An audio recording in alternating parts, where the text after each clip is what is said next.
High everyone, नमस्कार सम्पूर्णमा। ल आज त देख्न सक्नुहुन्छ उहाँको मंगल टाइपको फेसमा चाहिँ आज के गर्दैछौँ त भन्दाखेरि हामीले फटाफटी भिडियोमा देखाइहाल्छौँ है त हजुरहरूलाई।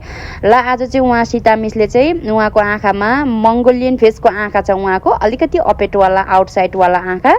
यो आँखामा चाहिँ उहाँले रसियन भोल्युम आलाच एक्सटेन्सन गर्दै हुनुहुन्छ है। र उहाँले स्टार्टिङ बेसेटदेखि के कसरी गर्छ भनेर स्टेप टु स्टेपको मजाले एकदमै भिडियो बनाएर चाहिँ उहाँले आलाच एक्सटेन्सन गर्दै हुनुहुन्छ। भनेदेखि अहिले चाहिँ अब उहाँले सबै प्रिपेरेसन गरिसकेर पनि प्राइमर एप्लाई गरिसक्नु भएको छ।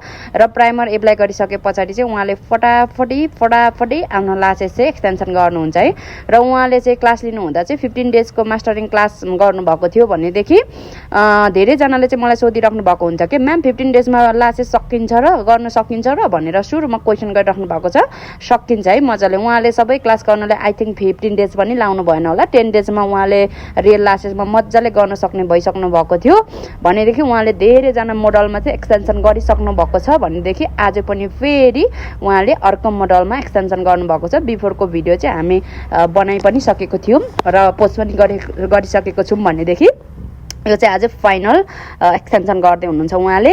र देख्न सक्नुहुनेछ एकदमै पर्फेक्ट एकदमै ब्युटिफुल पारामा चाहिँ उहाँले एक्सटेन्सन गरेर पनि उहाँले फिनिसिङ दिँदै हुनुहुन्छ। अब देख्न सक्नुहुनेछ उहाँको आँखा बिफोर र आफ्टरको आइस। वाउ कस्तो ब्युटिफुल लुक्स निकालिदिनु भएको छ। बिफोरको भिडियो चाहिँ अलरेडी आँखा चाहिँ हजुरहरूले देख्नु भएको छ भनेदेखि चाहिँ यो चाहिँ आफ्टर फिनिसिङ है। एकदमै पर्फेक्ट पारामा ग्लु एउटा पनि ओभर गएको छैन उहाँको। एकदमै राम्रो स्किनमा कुनै पनि एक पिस पनि टचअप भएको छैन उहाँको। एकदमै मजाले एकदमै पर्फेक्ट गरेर चाहिँ उहाँले एक्सटेन्सन गरिसक्नु भएको छ। भनेदेखि देख्न सक्नुहुन्छ बिफोरको आइस र आफ्टरको आइस धेरै डिफ्रेन्ट हुन्छ है लासेसले चाहिँ। भनेदेखि उहाँकोमा थोरै अलिकति अलिकति आँखा ओपन क्लोज गर्दै चाहिँ उहाँको भिडियो ल्याइदिएको छु। देख्न सक्नुहुन्छ एकदमै राम्रो गरी एक्सटेन्सन गर्नुभएको छ है। एकदमै क्लिन एकदमै ग्रेट पारामा चाहिँ एक्सटेन्सन गर्नुभएको छ। हजुरलाई सीता मिसलाई चाहिँ very very very well done.